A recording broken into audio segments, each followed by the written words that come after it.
আজকের এই মহতী অনুষ্ঠানে এমন কিছু কৃতিমান ব্যক্তিত্ব উপস্থিত হয়েছেন যারা শিক্ষা, সংস্কৃতি, শিল্পকলার বিভিন্ন শাখায় অবদান রেখে নিজ গুণে সমাদৃত হয়েছেন।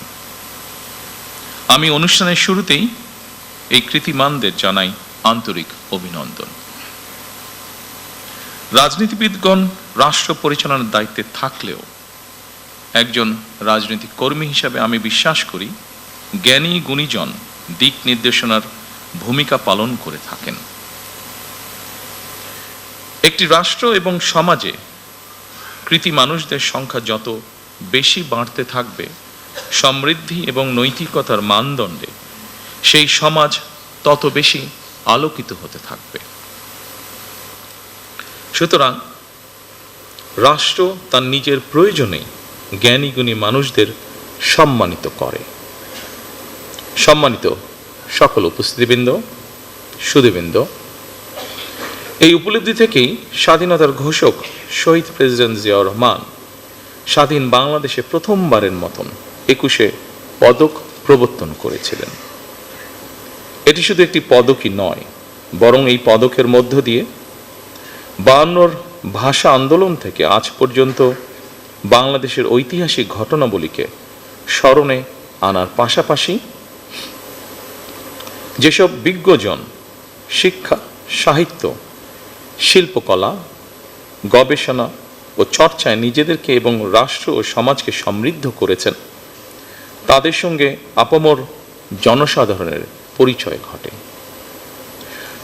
শুরুতেই 3টি বিষয় পুরস্কার প্রদানের মাধ্যমে 1976 সালে রাষ্ট্রীয় সম্মাননা পুরস্কার 21 পদকের যাত্রা শুরু হলেও বর্তমানে ভাষা আন্দোলন, মুক্তিযুদ্ধ, শিক্ষা, গবেষণা, শিল্পকলা, বিজ্ঞান ও প্রযুক্তি সহ সম্ভবত কমপক্ষে 12টি ক্ষেত্রে বিশেষ অবদানের জন্য এই সম্মাননা দেওয়া হচ্ছে।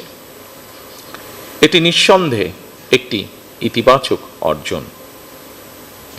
জ্ঞান, বিজ্ঞান কিংবা সাহিত্য চর্চার ধারা আরো শানিত এবং বিকশিত হোক, এই প্রত্যাশা করছি আমরা সকলে। শিক্ষা, গবেষণা এবং শিল্প সাহিত্যের চর্চাকে আরো বেগবান করতে রাষ্ট্র এবং সরকার তার দায়িত্ব অবশ্যই পালন করবে। আমি বিশ্বাস করি শিক্ষা, গবেষণা এবং শিল্প সাহিত্য চর্চাকে রাজনীতিকরণ করা কখনোই সভ্য সমাজের পরিচায়ক নয়। শিক্ষা, সাহিত্য, শিল্পকলা, বিজ্ঞান ও প্রযুক্তি অর্থাৎ জ্ঞান বিজ্ঞানে সব শাখায় যাতে দেশ এগিয়ে যেতে পারে, নৈতিক মানসম্পন্ন তেমন একটি উদার গণতান্ত্রিক রাষ্ট্র ব্যবস্থা প্রতিষ্ঠার লক্ষ্যে বর্তমান গণতান্ত্রিক সরকার অবশ্যই কাজ করবে। আমাদের এই যাত্রায় দেশের বিজ্ঞজনদের দিক নির্দেশনা অবশ্যই প্রত্যাশিত। সম্মানিত সুধীবৃন্দ, আমাদের জাতীয় ইতিহাসে ফেব্রুয়ারি মাসের গুরুত্ব অপরিসীম, আর 21 ফেব্রুয়ারি আমাদের আত্মপরিচয়ের স্মারক। বলা যায় আমাদের সংস্কৃতি চেতনার প্রাণ প্রবাহ 21 ফেব্রুয়ারি। অপরদিকে 21 ফেব্রুয়ারি একদিকে মাতৃভাষা মর্যাদা প্রতিষ্ঠার সংগ্রাম এবং একই সাথে এটি ছিল জালেমের বিরুদ্ধে নিজেদের অধিকার প্রতিষ্ঠার আন্দোলন। সুতরাং ফেব্রুয়ারি মানেই আত্মপরিচয় উপলব্ধির মাস, আমাদের শেকড় সন্ধানী মাস। প্রতি বছরের মতন এবছর আমরা দেশের জ্ঞানী গুণী কবি, সাহিত্যিক, শিল্পী, ভাষা সংগ্রামীকে 21 পদকে ভূষিত করেছি। জ্ঞানী গুণীদের কর্ম এবং কর্মময় জীবনের সঙ্গে আপামর জনগণের পরিচয় করিয়ে দেওয়া রাষ্ট্রের অন্যতম দায়িত্ব। প্রিয় সুধীবৃন্দ, 21 আমাদের অবিনাশী চেতনা, সহাধিকার অর্জনের বীজ মন্ত্র। এবার আমরা ভাষা আন্দোলনের 74 বছর অতিক্রম করে 75 বছরে পদার্পণ করছি।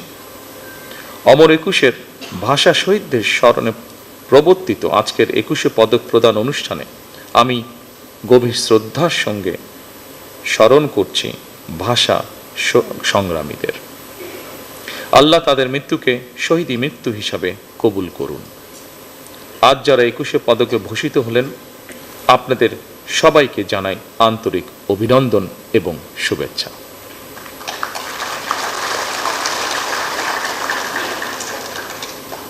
আপনাদের সৃজন মুখর জীবন আরো দীর্ঘ হোক, কল্যাণময় হোক, আল্লাহর দরবারে সেই প্রার্থনা করছি। বাংলা ভাষা ও সাহিত্য নিশ্চয়ই একদিন বিশ্ব সাহিত্যের জগতে আলো ছড়াবে, এমন গর্বিত দিনের প্রত্যাশা করে আমি আমার বক্তব্য শেষ করছি। আল্লাহ হাফেজ। বাংলাদেশ জিন্দাবাদ।